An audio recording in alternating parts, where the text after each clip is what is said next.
Within an empire where betrayal and alliances were commonplace, a man redefined the art of war. A general of the Byzantine army, Flavius Belisarius, swept away almost all barbarian enemies, regaining lost territory and quickly restoring prestige to a dwindling empire. Belisarius, despite having risen to the highest command, still held the loyalty of a soldier who had ascended from the humblest ranks to become the right-hand man of one of Byzantine history's most ambitious emperors. Flavius Belisarius's military campaigns not only rescued the empire from ruin, but also established him as one of the greatest military leaders in history.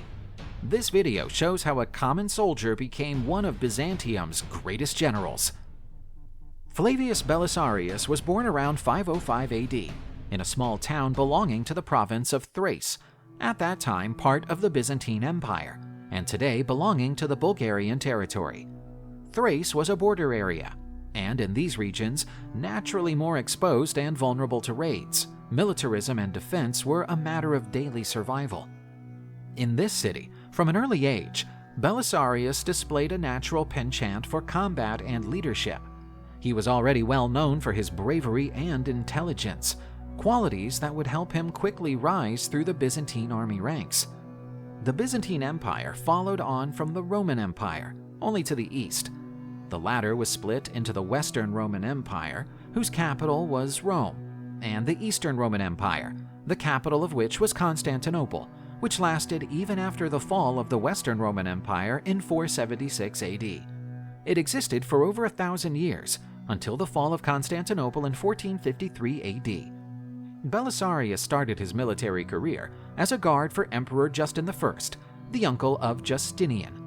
This rank, although humble in the Byzantine army, made him closely aware of the power dynamics and defense needs of the empire. When Justinian I ascended the throne in 527 AD, he remembered his uncle's watchman and immediately spotted Belisarius's potential, appointing him commander of an elite unit of the imperial army. But Flavius Belisarius had yet to undergo a major test to show how he would behave in command of a royal troop. The first major trial came in 530, when Justinian sent him to fight the Persians on the empire's eastern frontier. Under the leadership of King Kavad I, the Persians wanted to expand their territory, and to do so, they encountered the Byzantine Empire. At Dara, a strategic fortress in Mesopotamia, now part of Turkey, Belisarius faced a numerically superior Persian army that was extremely fierce on the battlefronts. The Battle of Dara was a watershed moment in Flavius Belisarius's career and life, making it a great display of his fighting genius. Employing innovative tactics and a profound understanding of the terrain, he organized his troops into a defensive formation that widened their advantages. He built defensive trenches that funneled the Persian army into narrow corridors, where they were more vulnerable to Byzantine assaults. Despite being outnumbered, the Byzantines under Belisarius achieved a decisive victory. His tactics not only drove back the invaders, but also managed to inflict heavy casualties on the Persian army. The victory at Dara reinforced Belisarius's reputation as a born leader and great warrior. This helped him gain the trust and admiration not only of his soldiers, but also of his superiors. Flavius Belisarius's intelligence and courage in defending Dara did not go unnoticed by Justinian either. Aware of the need for skilled leaders behind his ambitious expansion campaigns, the Roman emperor assigned Belisarius an even more challenging mission: to relinquish command of a fraction and serve as commander of the entire Byzantine army. The first hurdles of leading the Byzantine army would soon arrive: the African campaigns. In 533, as commander of the army, Emperor Justinian sent Belisarius to North Africa with an ambitious and dangerous mission to retake the Vandal kingdom, which had been a thorn in Byzantium's side for decades. When Belisarius took command, the army was already in decline and was not as strong as it had been in the past. It had far fewer soldiers than during the peak of the Roman Empire, but although few, they were still highly trained men. And it was this army that landed in Carthage. Despite having a much smaller army, Flavius Belisarius managed to defeat the Vandal kingdom after 3 major battles and risk-taking military maneuvers. This triumph and Belisarius's command was so striking that Gelimer, the Vandal king, after being captured, satirically addressed Belisarius, "Before you celebrate your victory, let me have first a glass of water, because you were too fast in your campaign and you have tired me. Let me also have something to eat, as you have taken all my labor. And let me have a lyre, so that I can sing a song about my defeat, never to be forgotten." A few months later, the Vandal kingdom was fully annexed to the Byzantine Empire. This was followed by the Gothic Wars and glory in Italy. Justinian's ambition was limitless, and his next goal was Italy, until then under the control of the Ostrogoths.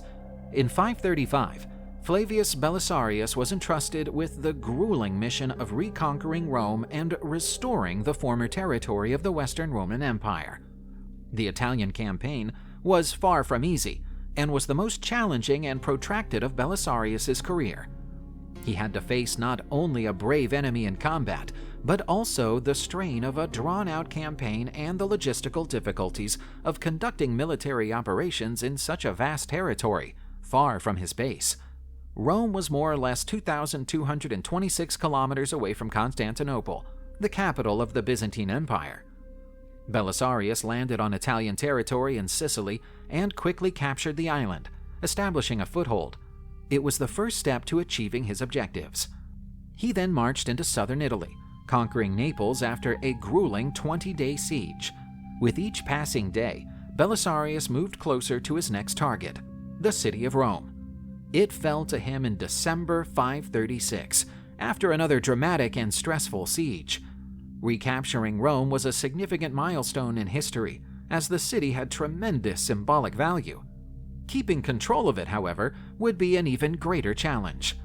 Determined to retake the city, the Ostrogoths sent several attacks against the Byzantines. They followed suit and laid siege to the city in an attempt to recapture it. The Ostrogoth siege of Rome started when Belisarius entered the city in December 536 and lasted until March 538, when he finally broke it. Throughout these months, the Byzantine defenders endured food shortages, disease, and sustained attacks from the Ostrogoths, led by Vitiges. With its historic walls, the city became a giant battlefield where every street and house was of prime strategic importance. Belisarius made full use of his leadership to inspire his soldiers, something crucial in keeping morale high in these extremely difficult conditions.